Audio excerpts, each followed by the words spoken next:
So just for a second really quick, imagine that you just drafted a rookie on your team in fantasy football that you believe can be an elite contributor to your fantasy football roster, either now or later in the season or even next season. But you don't want to waste that roster spot and have him clog up your roster all season long. Think of players like Jackson Smith-Njigba in 2023. Think of somebody like Jameson Williams in 2022. It would be great if there was just a spot on your roster that you could stash these guys and not have them take up a bench spot for a valuable waiver wire pickup that could make the difference between you winning a fantasy football championship or not. That would be great, right? You've probably heard of the taxi squad in fantasy football. The taxi squad is where this type of move becomes so opportunistic and, if used correctly, can be the difference between you having to sell that guy for profit that you believe in or holding on to that guy and waiting for him to develop into a top tier fantasy football player. So today I'm going to get into the Dynasty Taxi Squad and what exactly the Taxi Squad is in Dynasty Fantasy Football. This is a new channel for Dynasty Fantasy Football. You can find me on my main channel for fantasy football on Football Fanalysts Network. This is the Dynasty exclusive channel, so please go down there, drop a like on this video, and subscribe to the channel to show your support.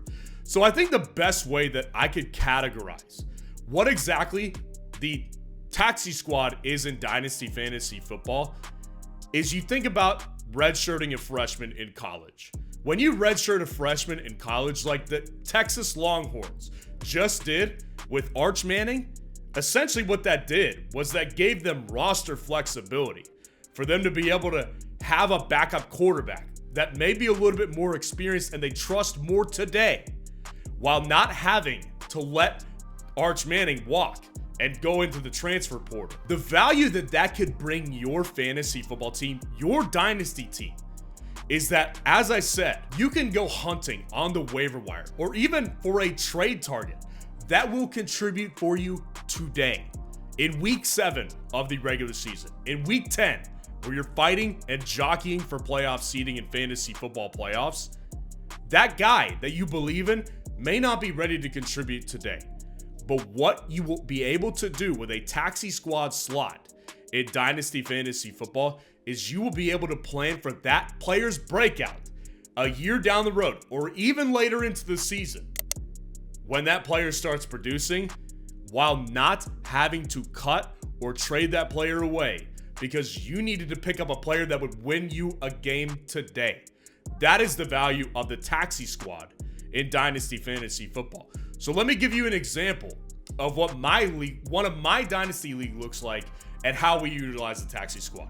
So as you can see on the screen right here, our league has a total of 4 taxi squad spots in Dynasty Fantasy Football. So if you are playing Dynasty Fantasy Football on the Sleeper app, you can adjust this to any way you want to. That is the beauty of playing Dynasty Fantasy Football. You can add 1 taxi squad spot if you don't want to have people have that much advantage in a Dynasty Fantasy Football league. You could add 6 taxi squad slots if you have a very deep league and you are all taking shots on deep late round rookies. You can do whatever you want. We chose 4 because we believe that that number gives us enough as opposed to the bench spots that we have. So what you can also do with the taxi squad in Dynasty is you can set the number of years that a player has to be in the league until they get kicked out of taxi squad contention. For example, if you have a player who's coming into their 3rd season in 2024, well, in my league, that player has lost taxi squad eligibility. By that 3rd year, the start of that 3rd year, they have to either be a bench player or a starter, or they probably don't have much value to your team and you just sell them or you just cut them. I've seen Dynasty leagues where the max is 2 years. So basically, they get their rookie year on the taxi squad, a true redshirt freshman type of mentality, and then they have to be an active player on the bench or as a starter. So that will totally change the strategy of how you utilize the taxi squad, because if you have a player who is getting drafted, like a Jameson Williams back in 2022, when he got drafted to the Detroit Lions, he was coming off an ACL tear that he suffered in January of 2022. So you knew that he was not going to play the majority of the 2022 season with the Detroit Lions. But he was a highly drafted rookie that the Lions traded up to get in the 2022 NFL draft. And you knew that if he could get healthy next year, he'd probably be a decent contributor on your team. Now, we could have a discussion about what his dynasty value is today. But at that time, his dynasty value was very, very high. This year wasn't exactly a great year in fantasy football for Jameson Williams again. But again, if you had him on the taxi squad for his second season, it totally affects the way you handled him on your particular roster than it did this year if you had him for only his rookie year on the taxi squad. So again, you can adjust that to whatever way you want and whatever way you see fit with your Dynasty Fantasy Football competitors in your league. So let's take a quick look about who I have on my taxi squad in Dynasty Fantasy Football in one of my Dynasty leagues. So on the screen, you're gonna see two guys in particular right here that I have discussed over the years in believing in who they are as players and actually really liking their team fit. A.T. Perry of the New Orleans Saints is the first guy. He was a 6th round draft pick for the New Orleans Saints in the 2023 NFL draft. So obviously, not a highly touted rookie, didn't get much attention. He came into his rookie season as an older player at 23 years old. So a lot of people just didn't think much of this guy because he wasn't really in headlines as a 1st, 2nd, 3rd round pick. A.T. Perry was always going to be a late round pick. What I believe in on this channel, and as a fantasy football analyst on YouTube, is we need to bring more transparency to how exactly you feel about these players. And I was discussing A.T. Perry all the way back in March of the 2023 offseason. So every year in each particular rookie class, I do film breakdowns on as many prospects as I possibly can to identify strengths and weaknesses and how they will transfer to the NFL level and to fantasy football. And A.T. Perry was a player that I believed had a shot to be a good player in fantasy football. A.T. Perry was a very, very good route runner coming out of college at Wake Forest as a 6'3" rookie. This guy, you do not see many guys above 6'2", 6'3", running crisp routes, getting open over the middle of the field as A.T. Perry. He also was a good player for Wake Forest. He had 1,000-yard seasons in Wake Forest. This player also had an elite target share in college for Wake Forest. So he was very utilized for that team. Why? Because he could separate over the middle. So there was a lot of things that I really liked about A.T. Perry. And while he was not an elite player in fantasy this year, you could see his numbers on the screen. Every 3rd catch he had, he scored. He found the end zone every single time. 4 touchdowns on 12 receptions. Am I saying that A.T. Perry is going to be the wide receiver 1 in New Orleans? No, I am certainly not. But what we can definitely say is that A.T. Perry has a legit shot to be the wide receiver 2 or 3 on the New Orleans Saints in 2024.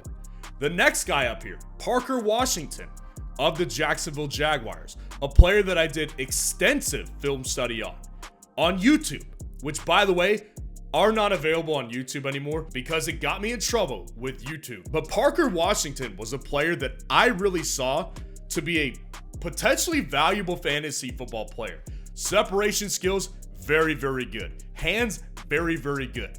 I had his film breakdown grade as a B, and his college breakout year was his sophomore season at Penn State. The importance of a breakout year for prospects coming into fantasy football is it shows you exactly when they started to play really good football. That oftentimes translates to how early a player could see success in fantasy football. Parker Washington hit a lot of metrics for me that I looked for in my dynasty rookies. And again, while he was not an elite player this year, he did have one very good game, and he does have potential upside moving forward in an offense that does throw the ball 30 times a game. Again, not saying he's going to be the wide receiver 2 in Jacksonville, But as the slot wide receiver, Parker Washington has that ability. But none of this would have been possible for me to have both of these players on my roster without the taxi squad. It essentially is, as I discussed, can be viewed as a redshirt freshman in college. It can also be discussed as a player that is just ineligible on game day.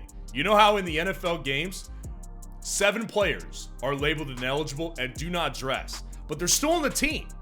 They just don't dress and they don't take up an active roster spot. That can also be looked at as the taxi squad in Dynasty Fantasy Football. It gives you so much roster flexibility at any position: wide receiver, tight end, running back, quarterback. And if you play IDP, any defensive player, it gives you so much flexibility to rely on a player that you believe in to develop in fantasy football while not taking up an immediate roster spot that you will probably need at some point during the fantasy season so that you can win a fantasy football or dynasty fantasy football championship. So as you may have noticed, I discussed some of the key factors that I look for in wide receivers specifically when it comes to my fantasy football analysis and how I believe that a player will translate those skills into fantasy football in the NFL. The only way that I was able to find these players is by watching and breaking down the film publicly so that others could see me do this as well. So if you want to see me break down some of the top sleepers in this 2024 fantasy football draft class, join the Patreon today to watch me put it into action. How I am breaking down these potential sleepers in fantasy football and how they can contribute to your dynasty fantasy football team. The link is in the comments below. And if you're completely new to Dynasty and you just want to know how it works to start out with, click on this video right here to get a full Dynasty 101.